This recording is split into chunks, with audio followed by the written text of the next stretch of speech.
আপনি দেখেছেন যে গায়ে লাল রং লাগিয়ে পড়ে আছে, যখন পুলিশ যে ডাক দিচ্ছে উঠে দৌড় মারছে।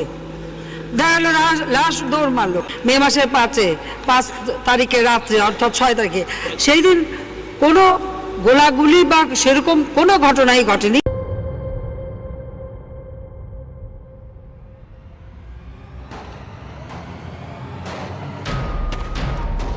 পাঁচই মে 2013 রাজধানীর মতিঝিলে শাপলা চত্বরে ঠিক কী হয়েছিল তা নিয়ে জনমনে এখনও রয়েছে ধোঁয়াশা। সে সময় হতাহতের খবর সামনে আসেনি।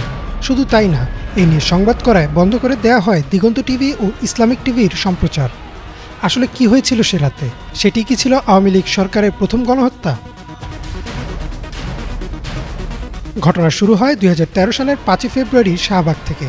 2009 সালে নির্বাচনে জয়লাভ করে আওয়ামী লীগ সরকার 1971 সালের যুদ্ধাপরাধীদের বিচার কাজ শুরু করে। আন্তর্জাতিক অপরাধ ট্রাইব্যুনালে চলতে থাকে বিচার। তৎকালীন বাংলাদেশ জামায়াতে ইসলামীর সহকারী সেক্রেটারি জেনারেল আব্দুল কাদের মোল্লা দোষী সাব্যস্ত হন এবং তাকে যাবজ্জীবন কারাদণ্ড দেওয়া হয়।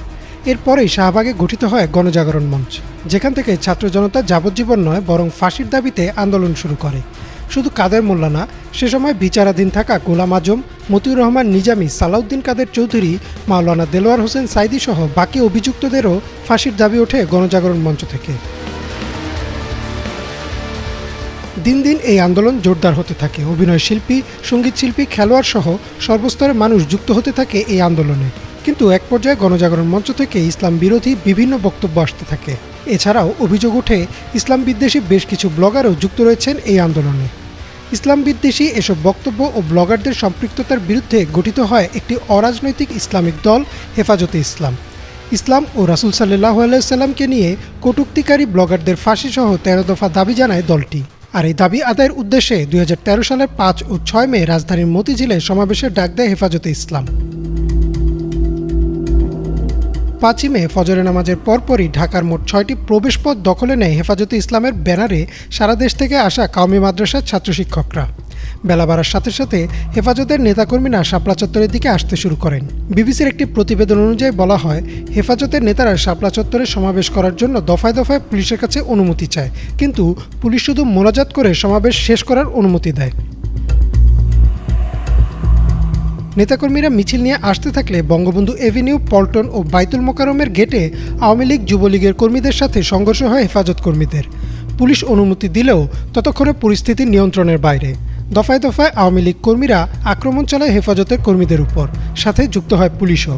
ক্রমাগত গুলি ছুটতে থাকে পুলিশ। আর এদিকে বাইতুল মোকাররমের আশপাশে ইসলামী বইয়ের দোকানগুলিতে ধরিয়ে দেওয়া হয় আগুন। তৎকালীন আওয়ামী লীগের সাধারণ সম্পাদক ও স্থানীয় সরকার মন্ত্রী সৈয়দ আশরাফুল ইসলাম দুপুরে একটি সংবাদ সম্মেলন করে হেফাজতের নেতাকর্মীদের সন্ধ্যা পর্যন্ত আলটিমেটাম দেন। তিনি বলেন, সন্ধ্যার মধ্যে শান্তিপূর্ণভাবে মতিঝিল এলাকা ত্যাগ না করলে তাদের শায়েস্তা করা হবে। জবাবে হেফাজতের নেতারা এই আলটিমেটাম বয়কট করেন ও শাপলা চত্বরে অবস্থানের সিদ্ধান্ত নেন।